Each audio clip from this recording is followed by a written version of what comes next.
Veronica, welcome. Thank you so much for being here. Thanks so much, Katie. It's a pleasure to be here with you. Thank you.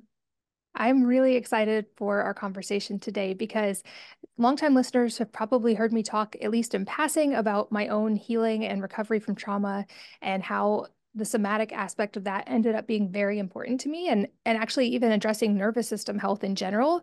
It was something that was sort of off my radar.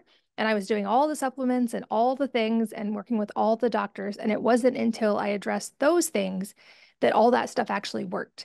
And so now I'm a firm believer this piece is really, really important. And I also know for somebody who has not experienced it, it can seem a little elusive or confusing, or they just might not even know where to start. So, to jump into the conversation somewhat broadly and build a foundation we can build on, can you talk about what somatics are, what nervous system healing is, kind of define some terms for our conversation?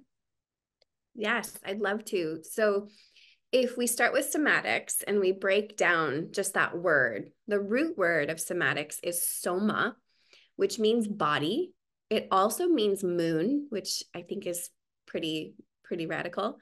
And somatics is this umbrella term for any type of modality that centers healing through the body, right? So there are lots of different modalities that fall under that umbrella, including things like yoga, Reiki, uh, and my specialty, my education and background is in somatic experiencing, which is the program created by Dr. Peter Levine, who is a pretty well-known pioneer within the somatic world and trauma healing world. And somatic experiencing is a form of trauma resolution through the nervous system. So it integrates somatics with polyvagal theory, nervous system education to, help people transform their trauma into having more health and vitality. And it's a highly effective form of trauma resolution known worldwide. So I integrate that with my background of 15 years in somatics, including holistic pelvic care, my work as a doula, and a yoga teacher. I love that. And I'm also a doula. I don't do it very often because 6 kids, but one of my close friends is due in May, and I'm super excited to get to hold space for her. And to build on everything you said, I love this concept. And I, again, just echo what you said and really want to bring up how powerful this can be. I think it can often be overlooked because of its simplicity, but I think its importance cannot be stated enough. And what I realized in my own journey was just like being stressed can create sort of a negative feedback loop in our body, and then that changes our mental state and it kind of becomes a negative loop. The same works in reverse. And so I had this story in my head that, oh, if only I healed this and this, if only I was this size, if only I looked like this, then I would be happy. And what I realized was when I started integrating and addressing the nervous system side, A, my mental state changed a lot, and B, my body caught up eventually once I had let go of that trauma. And reading the book, The Body Keeps the Score, kind of opened my eyes to that for the first time. The idea that emotions actually can store in the body, so therefore we can use the body to actually help heal our inner state as well. But I know this is your like work of genius. So can you explain that a little deeper for people who maybe haven't heard about this or understood how that concept works? Yeah, I'd love to, Katie. So, most of us have been taught to live from the neck up, meaning we are a very mind-centric, pragmatic, uh, intellectual society, right? We really idealize the mind as the control center of our entire life. If I can just think this way, if I can just change the way I'm thinking, then everything will be resolved. Now, here comes the nervous system, the autonomic nervous system, which can be translated as like automatic. And what we now know through research is that the autonomic nervous system is actually driving the vast majority of our thoughts, our emotions, our reactions, our choices. It's all in the body. So, through polyvagal research, polyvagal theory, which was discovered by Dr. Stephen Porges, we know that there is this kind of control center in the body, or an information superhighway known as the vagus nerve. The vagus nerve is your longest nerve in the body. It's the 10th cranial nerve. It runs between body and brain. So it's this super highway that delivers messages and communicates between the brain and the body. Now, we know that 20% of that communication is moving from the mind down to the body. 20%, which means that 80% of your thoughts, of your emotions, of your experiences are moving from the body up. The nervous system is sending messages up to the mind, to the brain, that create our reality. So this completely flips and reverses our conditioning to believe that my mind is everything. I am my mind, right? Actually, you are your body. You are your body. You are your physiology primarily, right? So when we think of things like the subconscious is the body. And if we want to actually rewire patterns, and whether they're psycho-emotional, mental, physical, it really starts with coming home to our body and learning how to feel again, feel our emotions, our sensations that most of us are disconnected from because we're trying to think our way through our healing. That makes sense. And I mean, that already reveals why this is so important. And having experienced it myself, I could say firsthand, I know how important this is. But again, I think people often overlook this part, like you explained, because we kind of have this sort of brain over body mentality and we identify with our mind. And I know for me, if we want to talk about the nervous system side, we have parasympathetic and sympathetic nervous system states. And I didn't realize it when I was in that experience, but I had been largely or completely in sympathetic nervous system dominance for a decade. And we sort of call parasympathetic that state of rest and digest and healing. So I look back and go, oh, no wonder it was so hard to get better when my body was interpreting that I was in like a really stressful, sort of life-threatening situation, which I wasn't. But our modern brains haven't caught up to the things that, like, our phone is not a tiger chasing us and a stress at work is not a life-threatening situation. But can you talk a little more deeply about why this is so important? Because I think for women especially, this point that you're explaining is absolutely pivotal. Yeah. And I love that you were able to notice and reflect on, oh, wow, I've been in this state that evolved to help us survive, right? Like our nervous system evolved to keep us alive.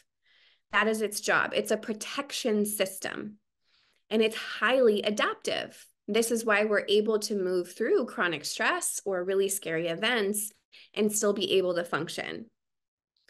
But when we ignore our body's role in that, the stress and the trauma stay inside of us. And what happened in the past is being projected onto the present. So we have this process within our nervous system called neuroception. And neuroception is the process through which your body determines whether you're safe or unsafe. It determines this via the senses, scanning the body internally, and then our external environment as well for signs of safety or danger. It does this every 6 milliseconds, gathering information from our inner world and our outer world, going, are we safe or unsafe? Or maybe we might not be safe, right? Now, the thing here is, if we've had experiences that were stressful or traumatic in our past that didn't get a chance to be felt, our nervous system will keep a memory bank of what was happening around us and inside of us during those scary and traumatic events. And then if it senses one of those stimuli in the present, it goes, oh, it's happening again, or it might happen again. Let's just be ready, right? So if we go into chronic stress again, the body might go, oh, it's happening again. And we've got to go into fight or flight or freeze or fawn. And we can talk about the 4 Fs. But for now, we'll just break down neuroception. So it's really intelligent and adaptive. And it goes, oh, that facial expression is a lot like the facial expression you saw when you were having a scary experience, right? And it will very adaptively send us into these survival states, not knowing that actually we're just hanging out with our friends. We're just out to lunch. Like we're just having a good time.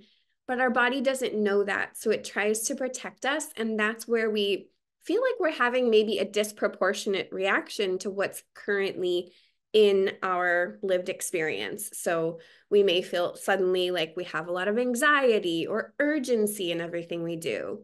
We may feel like, oh, I feel really stressed and my mind is racing, but I don't want to speak, right? There's that freeze response. And we need to show our body that we're safe in order to heal this. We cannot decide, oh, you know what? I don't want to be anxious, right? Like we can't just go, you know what, body, I'm not feeling that reaction you're having. Although a lot of us try to do that, right? Instead, our body needs to be shown that we are safe. And this happens through sensations of safety, sensations of calm, of ease, of pleasure. I love that. And to echo that one thing you said, I think it's important, or at least it was for me in the healing part, to realize this is an adaptive response. My body is always on my side. It's doing what it feels is the best for me. And so if the inputs I'm doing aren't getting the outputs I want, I need to figure out how to listen to my body and give it what it needs to create the outputs, in this case, the nervous system experience that I want. And I'd love for you to briefly elaborate a little bit on the 4 Fs and then talk about, we'll move into talking about how do we signal that safety. But I think the 4 Fs are important because people can have drastically different reactions to the same sort of nervous system experience. And then they might think they're not having the same experience as someone else because they're having a different reaction when really it's still rooted in the nervous system. Yes, exactly. So we all have a capacity to be in a regulated state. And this is known as your ventral vagal complex, ventral vagal state, where we feel safe and social, meaning it's safe to be in the world. We feel like we can connect with others. We're in our body. That is the primary feeling, is embodiment with our emotions and sensations without feeling overwhelmed. There's a sense of flow in our life, calm, ease, but alertness as well. And this is where all systems of the body thrive, by the way. When our nervous system is regulated, our immunity, our cardiovascular health, our hormonal health, our digestive system, they're all going to thrive when we are in this state of nervous system regulation, or the ventral vagal state.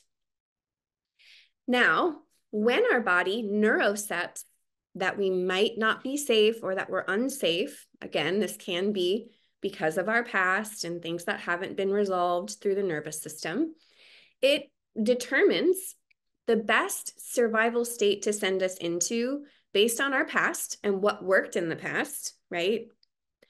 As well as the genetic predisposition we inherited from our lineage, from our ancestors, right? So some of us may be more sympathetic dominant, meaning our body determines that fight or flee is the best way to survive whatever we're moving through. Now, by the way, sympathetic gets a really bad rep. And I just want to name that through polyvagal theory, we now know that we have to be able to upregulate and go into sympathetic sometimes for very good reasons. So, for example, my body was very defended against the fight response. I'm a woman. I was raised as a girl who was taught, you know, your anger is too much. Your anger isn't appropriate. Just push it down and put a smile on your face. So I'm conditioned to not go into a fight response, which means that I had a really hard time setting healthy boundaries, right? Like I was a major people pleaser. And I could easily default to that pattern, even though in my mind I was like, I know I don't want to be a people pleaser. Why do I keep doing it? I'm trying my best, but my body literally couldn't let me go there, right? It was this body-based pattern. So we know that we need to be able to go into a fight response or a flight response sometimes. It can be very positive. It's when there's a threat that the flight and fight response pushes us towards more symptoms of dysregulation. So if I drop into flight, this looks like fleeing. Our body goes, oh, our best chance of survival is to run away. So this can look like urgency, anxiety, feeling kind of scared, feeling like I gotta go, I gotta go. So even when we're like doing the dishes, right, we're like rushing through it for some reason, even though we're not in a hurry. The fight response is also anxiety, right? A lot of that sympathetic energy is moving through the body, preparing us to mobilize, but move towards the threat versus running away from it. So it can look like feeling anxious, like we're interpreting people's facial expressions and words as combative, even when they're not being combative. There's that anger, that irritability, rage, fury, right? Tension in the body. Now, if we have been in fight or flight for a long time because of chronic stress, which, by the way, that's the norm in our world, we're kind of praised, right, for going, going, going and never downregulating. So it's quite common. The body is really smart. And again, I love what you said, Katie, about like the body is on our side, actually. So it goes, we cannot sustain this. We cannot be in an upregulated state. The systems of our body are being overly taxed. We're exerting ourselves to a point of exhaustion, right? So it drops us down into what's known as the freeze response. Now, some of us might skip fight or flight and just drop into freeze in moments of stress or perceived threat. So like my nervous system, and a lot of women, by the way, drop into freeze because we're taught, again, to not take up space, especially with our emotions. We're taught that, again, we have to perform perfectly for others. I need to show up and be in the mood that you want me to be in, right? Or I need to match the mood that you're in order to feel safe.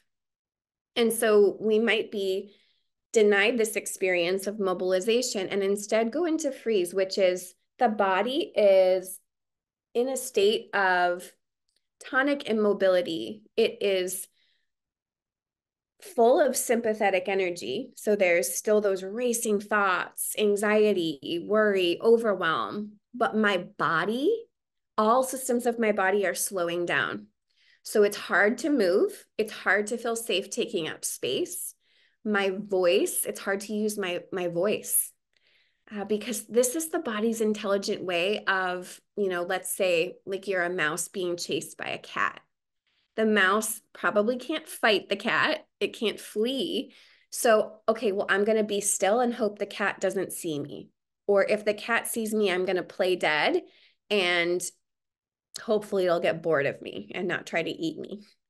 So this is our body's way of playing dead through immobilization. All systems of the body are going to slow down, including digestion. Our hormonal health can really take a toll.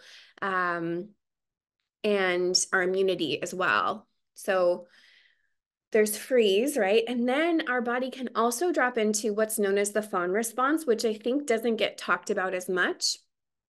And the fawn is known as a ventral freeze. So it's a social state. It's part of our social engagement system, but it's also a freeze. There's this immobility. It's the dog that meets the alpha dog and goes, oh, will you be my friend? I'm cute. And it rolls on its back and plays nice, right? Like tries to be cute. So many of us, I think, especially women, have experienced this people-pleasing, appeasing, caretaking, always just performing niceness for others in order to feel safe. And again, this is body driven. It's a very adaptive response, but it requires us to self abandon. We have to leave our own experience and our own emotions behind in order to prioritize how everybody else is feeling. But we can heal this. We can come out of this. And as somebody who was a chronic freezer and fawner, and I know you've had your own experience, Katie, I'd love to hear about, you can build that capacity for regulation through the body. That was such a great explanation. And like you, I had that anger pushed down, don't take up space, people pleasing, very much the same. And I had to learn slowly that to have boundaries and to not suppress that fire, but also to let it out with kindness only. And it's life-changing, slow process sometimes, but absolutely life-changing. And I think all this has built to the perfect point where people are probably wondering, yeah, that makes so much sense. How can I signal to my body that it's safe? How can I build habits around nervous system health so that my body doesn't have to exist in those four F's anymore? Yeah. Well, and I loved how you pointed out, Katie, that it's a slow process. And this is actually a cornerstone to nervous system healing, to trauma healing, is we need to show our body that it's safe to go slow. And we have to do our healing in tiny digestible bits for our nervous system to change. So instead of going full force, I'm just going to feel all that anger and I'm going to embody it, right? That's actually probably going to backfire and drop us back down into freeze because our nervous system doesn't feel safe with that. So instead, the very first thing that I teach in my one-on-ones, in my classes and immersions, retreats, is connecting to a felt sense of pleasure. We all have a different relationship with pleasure. Even that word, especially for women, can bring up some stuff, right? Some people might feel like pleasure is frivolous or trivial, or that I'm talking about spiritual bypassing or toxic positivity, and I'm really not.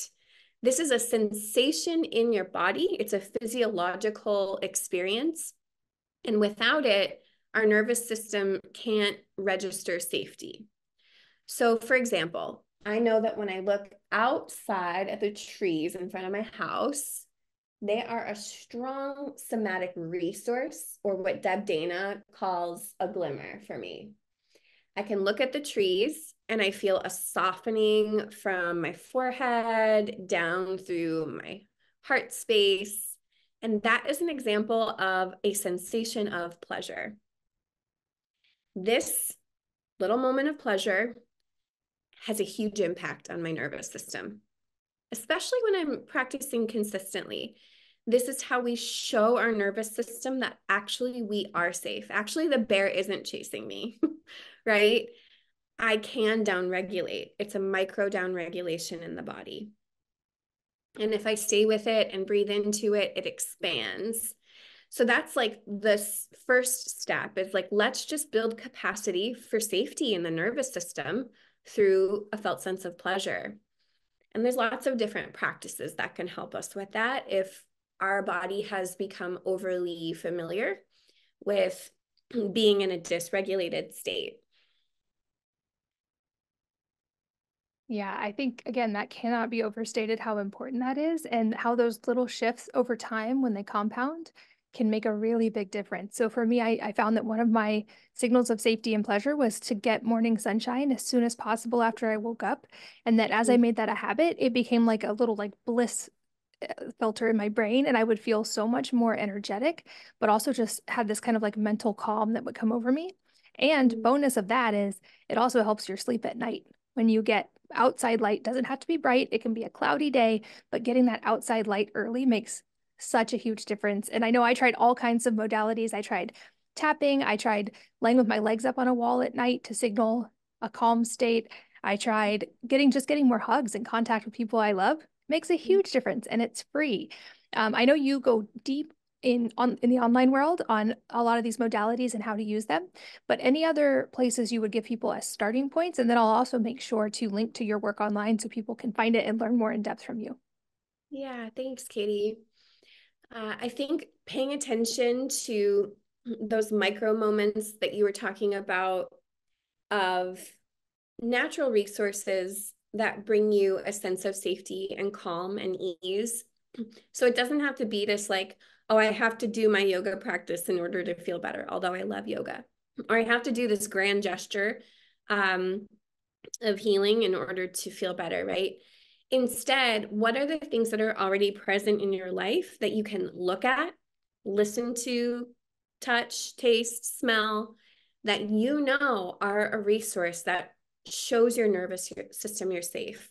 So that, yeah, you're not moving towards your healing journey with this sense of like, I've got to make it happen. I've got to do it. I've got to, have the most intense cathartic experience to heal. It's actually in these seemingly mundane but very magical moments that our body can register safety, especially when we slow down to really engage with them through our senses.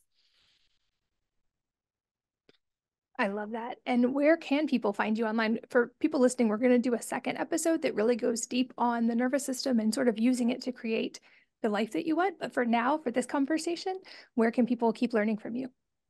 Yeah. So if you're interested in really understanding your triggers, so we talked about neuroception, right? And how your body is perceiving threat, even when threat is absent.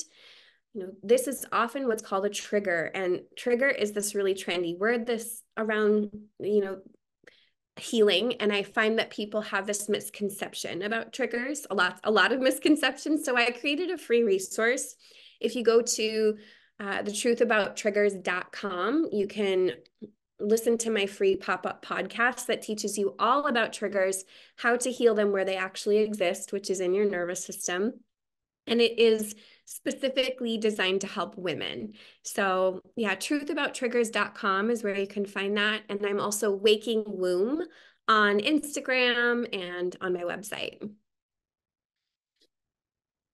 Awesome. All of those links, along with the notes I've been taking while we've been talking, will all be at wellnessmama.com. If you guys are listening on the go while you're going for a walk in the sunshine, which would be great for your nervous system.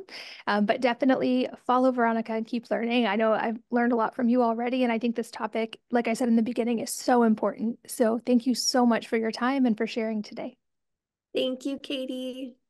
And thank you for listening. And I hope that you will join me again on the next episode of the Wellness Mama podcast.